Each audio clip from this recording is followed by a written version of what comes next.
বন্ধুরা, আজকে আমরা দেখব নিজমত ইমামবাড়া, তার আগে দেখব হাজারদুয়ারি প্যালেস, আর তার আগে দেখব খোশবাগ। এই সব দেখার জন্য আমাদেরকে যেতে হবে লালবাগ কোর্ট স্টেশন। তো চলুন লালবাগ কোর্ট স্টেশন যাওয়া যাক। আমরা নলহাটি থেকে 9:20 রামপুরহাট কাটোয়া এক্সপ্রেস ধরে চলে এলাম লালবাগ কোর্ট স্টেশন। এবার আমরা এখান থেকে একটা টোটো করে চলে যাচ্ছি খোশবাগ দেখতে। এবার রাস্তায় যেতে যেতে আপনাদেরকে খোশবাগের কিছু তথ্য দিয়ে দিই। আলীবর্দী খাঁ তার জীবদ্দশায় নিজের সমাধির জন্য এটা তৈরি করেছিলেন। এর সুরক্ষার জন্য চারিদিকে উঁচু উঁচু প্রাচীর তৈরি করা আছে এবং এতে নানা ধরনের ফুলের গাছ লাগানো হয়েছিল। তারপরে এটার নামকরণ করা হয়েছিল খোশবাগ। নবাব আলীবর্দী খাঁ, সিরাজদৌল্লা, লুৎফা ও সিরাজের পরিবারগণের জন্য এই খোশবাগটা তৈরি করা হয়েছে। এখানে তাদের কবর আছে। এবার আমরা এই সব কবরের তথ্যগুলো জেনে নেব এখানের একটা গাইডের কাছে। আপনার সর্বপ্রথম কথা হচ্ছে, তোমরা যে জায়গাতে এসছো এই জায়গাটি নবাব পরিবারে 34 জনের সমাধি আছে। 34 জনের মধ্যে 32 জনকে হত্যা করা হয়েছিল, আর 2 জন নর্মালি মারা গেছিল। আলীবর্দী বয়স হয়ে মারা গেছিল, নবাব সিরাজউদ্দৌলার বেগম লুৎফান্নেসা পাগল হয়ে মারা গেছিল, বাকি সবাইকে মারা হয়েছিল। এই যে সর্বপ্রথম সমাধি, এই হচ্ছে আলীবর্দী খাঁ স্ত্রী নবাব সিরাজউদ্দৌলার নানিমা। এনার নাম হচ্ছে সারফুন্নেসা বেগম। এই সারফুন্নেসা বেগম বেগমদের মধ্যে এনাদের বাড়ির পরিবারের মধ্যে খুবই সম্মানিত ছিল। এই কারণে এনাকে সম্মান জানিয়ে প্রথম গেটের সামনে দেওয়া হয়েছে, যে মানুষজন এই খোশবাগেরই প্রথম তাকে দর্শন করতে পারে। কিন্তু এনার কোনো ছেলে ছিল না, 3টে মেয়ে ছিল। 3টে মেয়ের মধ্যে এখানে না 2টো মেয়ের খবর আছে। এই প্রথমেটা হচ্ছে নবাব সিরাজউদ্দৌলার বড় খালা ঘাসিটি বেগম, যার নাম ওপার মতিঝিল তৈরি। এই ঘাসিটি বেগম ইংরেজদের সঙ্গে মিলে নবাব সিরাজউদ্দৌলার বিরুদ্ধে ষড়যন্ত্র করেছিল। আর এই পাশেটা সিরাজউদ্দৌলার মা আমিনা বেগম, আলীবর্দীর ছোট মেয়ে। এনারা তখনকার দিনে পর্দালে থাকতো, কোনো পরপুরুষদেরকে মুখ দেখাতো না। এই কারণে এনারা সমাধি দিয়ে চারো সাইডটা পাঁচি দিয়ে ঘিরে দিয়েছে, ডান সাইডে।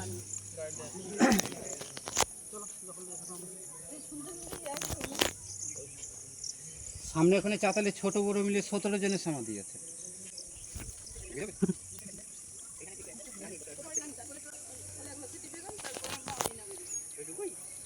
এখানে ছোট বড় মিলে 17 জনের সমাধি আছে।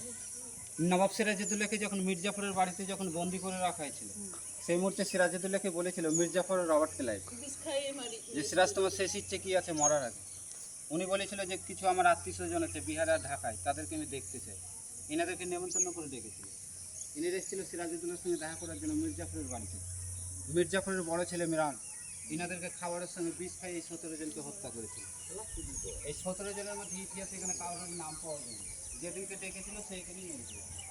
এই যে মাঝখানে উঁচু দুটো বয়স্ক মৌলবী ছিল, এই কারণে এনাদের সমাজে উঁচু করে দিয়েছিল সামনে, মেরে টেরে আবার সামনে।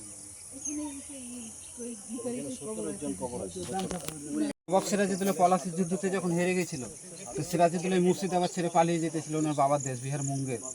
তখন গোটা মুর্শিদাবাদ থেকে মির্জাফর রবার্ট ক্লাইভ ডঙ্কা পিটে ঘোষণা করে দিয়েছিল যে সিরাজউদ্দৌলা পালিয়ে গেছে, সিরাজকে যিনি ধরে দেবে তাকে 1001 টাকা দামে স্বর্ণ মুদ্রা পুরস্কার দেওয়া হবে। আচ্ছা, এই যে ঘিরাটার মাঝখানে সমাধি আছে, ওনার নাম হচ্ছে দানিশ ফকির। দানিশ ফকির? হ্যাঁ, উনি একটা ঘাটের মাঝি ছিল। ওই যে ঘিরাটার মাঝখানে ঘেরাইতে ওই দানিশ ফকির 1001 টাকা স্বর্ণ মুদ্রার লোভে নবাব সিরাজউদ্দৌলাকে পায়ের জুতো দেখে চিনতে পেরে মির্জাফরকে রবার্ট ক্লাইভকে খবর দিয়ে ধরিয়ে দিয়েছিল। ওনারা পরিবারে 3 জন ছিল, এসেছিল পুরস্কার নিতে মির্জাফরের বাড়িতে। পরে থেকে ওনাদেরকে রবার্ট ক্লাইভ বলছে, তুমি সামান্য কটা অর্থর লোভে নিজের দেশের নবাবকে ধরিয়ে দিলে, এর থেকে যদি বেশি দেয় আমার কোনো শত্রু, তাহলে তুমি আমাদেরকে ধরিয়ে দিতে পারো। তুমি তো চাক বেইমান দেশে নবাবকে ধরিয়ে দিয়েছো বলে পরিবারের 3 জনকে বিশ্বাসঘাতকতা ঘোষণা করে ইংরেজরাই গুলি করে মেরে দিয়েছিল। দানিশ ফকির, ওনার স্ত্রী, ওনার ছেলে, একজনের জন্য পুরো পরিবারটিকে মেরে দিয়েছে। এখানে 3টে সমাধি, 3টে হচ্ছে দেহরক্ষী, যাকে বলছে বডিগার্ডদের সমাধি। মিডিল একটা নবাব সিরাজউদ্দৌলার বডিগার্ড, এনার নাম হচ্ছে উপায় নেই গোলাম হোসেন। উপায় নেই গোলাম হ্যাঁ, হোসেন? মানুষ দেখবে এখনো বলে কথায় কথায় উপায় নেই। এই হচ্ছে উপায় নেই গোলাম হোসেনের কবর। সিরাজউদ্দৌলার খুব বিশ্বাসিত মানুষ ছিল না। এই পাশে হচ্ছে আব্দুল হোসেন আর ওই পাশে সাবদুল হোসেন, 2 ভাই হাফসি খোঁজা। ওনারা ছিল লুৎফান্নেসার বাড়িতে। মেয়েদেরকে হয়তো কোনো ছেলে দিত না, খোঁজা দিত। আর সব মারা যাওয়ার পরে না লুৎফান্নেসাই খোঁজবেগই থাকতো। এটা দেখা যাচ্ছে পাঁচিটের এই পারে না উঁচু করে একটা ঢিপ আছে, এরকমই চাতাল আছে, ঘাস হয়ে গেছিল বোঝা যাচ্ছে না। আচ্ছা, ওইখানে লুৎফার বাড়ি ছিল। আচ্ছা, বাড়িটা ভেঙে গেছে, লুৎফান্নেসা এখানেই থাকতো। আর পাঁচিটার ওপর একটা বিশাল বড় পুকুর আছে আর একটা কুয়া আছে। এনারা তখনকার দিনে ওই পুকুরে স্নান টান করতো, ওই এনারা থেকে জল টল তুলে খেত কোনো। কিন্তু উনি পাগল হয়ে মারা গেছেন। এইদিকে আসে।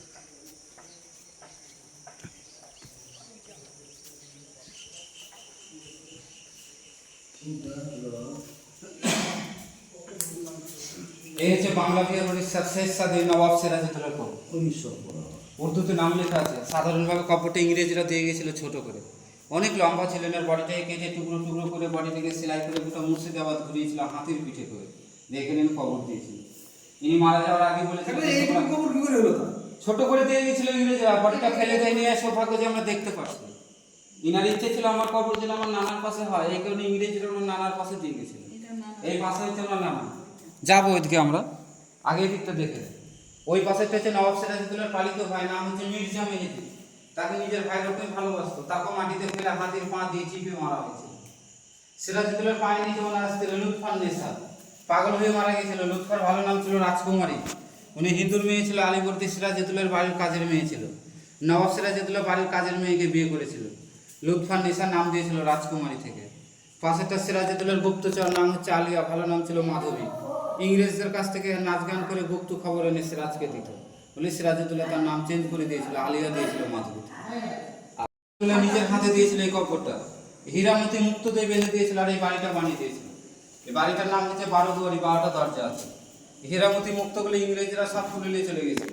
এই মার্বেল পাথরগুলো আমাদের দেশ সেন্ট্রাল গভর্নমেন্ট থেকে বসে দিয়েছে। আর ইনার পায়ের নিচে নবাব সিরাজউদ্দৌলার মেয়ের কবর, ওনার নাম উম্মতি জোহরা। সিরাজউদ্দৌলার তো কবরটা কোন? সিরাজের মেয়ের নাম উম্মতি জোহরা। ওই যে বিলেত জোহরা আছে, ইংরেজরা দিয়ে আমাদের মানুষ দেয়। এটা সিরাজের মেয়ে। এখানে নবাব সিরাজউদ্দৌলার খালাতো ভাই নাম হচ্ছে শওকত জান বাহাদুর, ইতিহাসে বলা হয় নাকি জান বাহাদুর। আর এনার পায়ের নিচে ওনার স্ত্রী মতি বেগম। এনাদেরকে বিহার পুরুলিয়া থেকে ডেকে নিয়ে এসে মির্জাপুরের বাড়িতে মেরেছে। শওকত জান বাহাদুর সিরাজউদ্দৌলার খালাতো ভাই, আর এদের পায়ের নিচে ওনার স্ত্রী মতি বেগম। জামা মসজিদ আছে, তার অনুকরণে নকল করে বানিয়েছিল এই মসজিদটা নবাব আলীবর্দী 1740 খ্রিস্টাব্দে। তখন এটা পুরো গোলাপের বাগান ছিল, ফুলের বাগান। এখানে আসতো, নিজেদের মধ্যে কিছু আলোচনা করতো, টাইম পাস করতো। ওনাদের পাশাতে ফিরে যাওয়ার পথে এখানে নামাজটা করে ফিরে চলে গেছে। বাচ্চা জোগাড় উঁচু করে নামাজটা পড়তো। আর এখান থেকে গঙ্গার ওপরে মতিঝিল আছে, মতিঝিলটা দেখা যেত নবাবী আমলে। আমরা আসার সময় টোটোটা ছেড়ে দিয়েছিলাম, তাই এখন আর কোনো টোটো পাচ্ছি না। এবার 1.6 কিলোমিটার আমরা হেঁটে যাব সদরঘাট। সদরঘাটে একটা নৌকা ধরে এবার আমরা যাচ্ছি হাজারদুয়ারি প্যালেস দেখতে।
নৌকার ঘাটে নেমে আমরা আবার একটা টোটো করে নিলাম। এবার আমরা যাচ্ছি হাজারদুয়ারি।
হাজারদুয়ারি প্যালেসের ঠিক উল্টো দিকে এই ইমামবাড়াটি অবস্থিত। নিজমত ইমামবাড়া তৈরি করেছিলেন নবাব সিরাজউদ্দৌলা, কিন্তু 1846 সালে সিরাজউদ্দৌলার এই নির্মিত ইমামবাড়াটা কোনো কারণে আগুন লেগে ধ্বংস হয়ে যায়। তারপর বাংলার নবাব হুমায়ুন যার পুত্র আলী খাঁ ফেরাদুন ঝা 1847 সালে এটা তৈরি করে। তখনকার যুগে 7 লক্ষ টাকা খরচা হয়েছিল এটা তৈরি করতে।